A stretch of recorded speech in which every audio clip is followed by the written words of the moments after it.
What? Don't complain. Let me talk to your employer. I'll set him straight about young. You're young. Thank you so much for saying that. Yeah, no You're problem. No, I'm not. You are. You are. Yeah, crazy. Let's go so, on. This so is a lie. movie. Okay, we want to. Okay, that's great.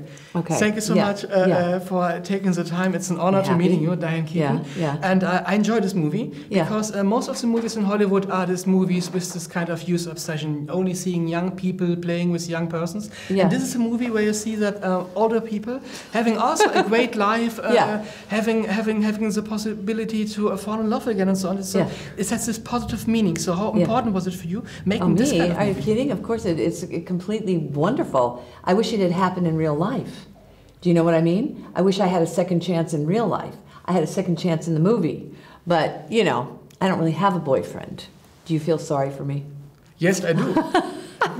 You're a great girl, so... Yeah, what's the matter? I think that it's unique. And I think it's beautiful when people, like, have gone through a lot in life, a lot of sadness and loss, and are kind of like giving up, and they meet each other, and suddenly life is really interesting again, really exciting, really full of joy and anger, but love too. I mean, I think that that's wonderful. And I wish so much for you that you can fall in love with because I guarantee you Diane, there are millions of people. No, there are not millions of people. No. Who wants fall in love with you because you're so wonderful. Oh, man, and no way. what do you think about this whole youth obsession in Hollywood? Because you write a book. Let's just say it wasn't pretty. Yeah. Which handles this topic. Yeah, the topic of what? The topic of youth obsession and this. No. There's no. I think youth obsession is great. I mean, look. Everybody is attracted to youth. But I think that I have no complaints about that. It's not like, I mean, you have to get real. I mean, when you get older, it's not about everybody going, oh, gee, I can't wait to see, you in this movie. It's not that at all. It can't be that. But it can be interesting, too. It's part of life. And I'm sure that there's, like you say, there's definitely an audience for a movie like this. There's plenty of people out there to see it. I think, I don't see that, America is necessarily youth obsessed or any place else. It's just that youth is a really extremely, very romantic time, a very gorgeous time in life, But so is this in a different way.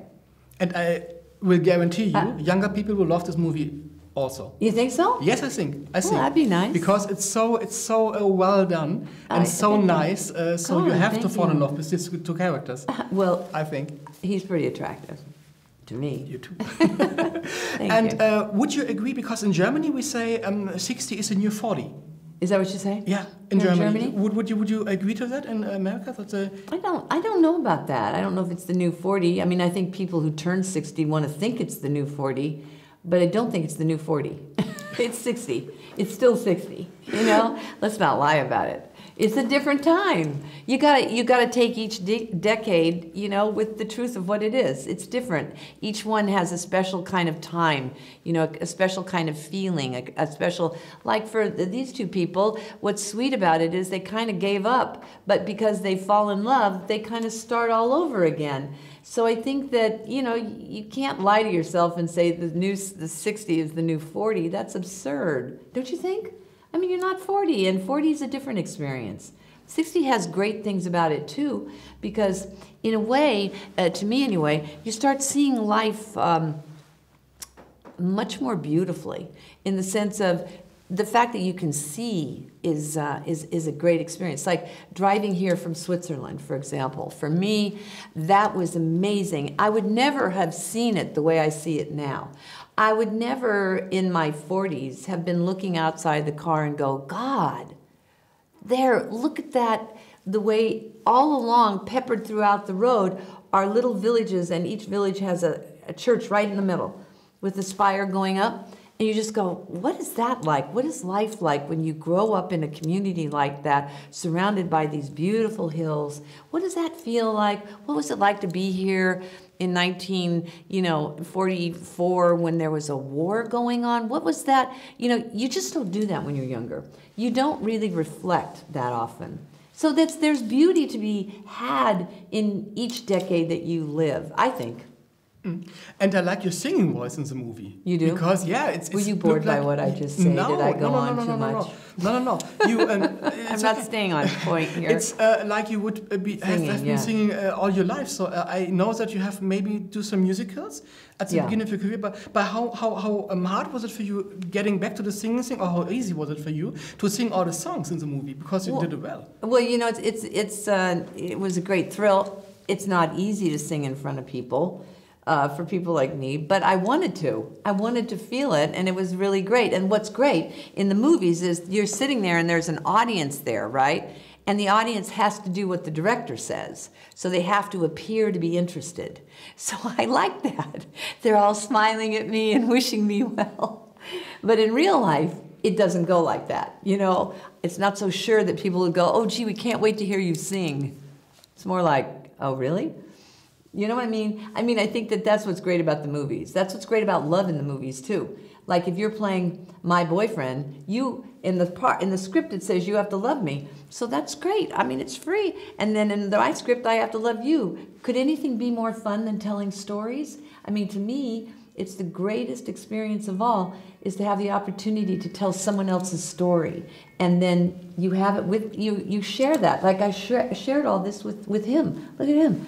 Could have been better. It couldn't have asked for a better actor. I know, I'm never going to shut up, am I? No, you're sitting there going, it's great. This woman. I think I've just 1 minute left. Oh, that's all? Just one question. Is it okay to maybe sing 1 or 2 lines together? What? Do what? Sing 1 or 2 lines together? Yeah. Right now? I can do some kind of jam session, and you can maybe, if it's okay for you, sing 1 or 2 lines. No, wait a second. I'm going to have to share the singing with you. You got to show me what you sing like. Let's hear it. I would just make the beatbox. No, you got to sing with me, babe. Okay. Come on. What song should we sing? Maybe what song do you want to? I don't have anything in my mind. I could sing "The Shadow of Your Smile," but that's a ballad. Oh, okay. The shadow of your smile when you are gone will color all my dreams and light the dawn. That's the Let's song. do it together. The shadow of your smile. Oh, no. Oh, my God. I can't share the bill with you. You're better. No way. I heard this song just 1 second ago. No, the shadow of your smile when you are gone. Oh, see, now you got to keep going. Great. You're good. I have to learn the lines, and then you better do that. At the next interview, we do it together. That's okay. It's a deal. We better get a band, though. Too. Yeah, why not? Piano player, at least. Okay, I look forward to it. That's great. I love to do creative things. So. Okay. And it's an honor singing with you together. Is it an honor? Yes, of course. All right. I'm blessed. I think you're lying. No, I'm not.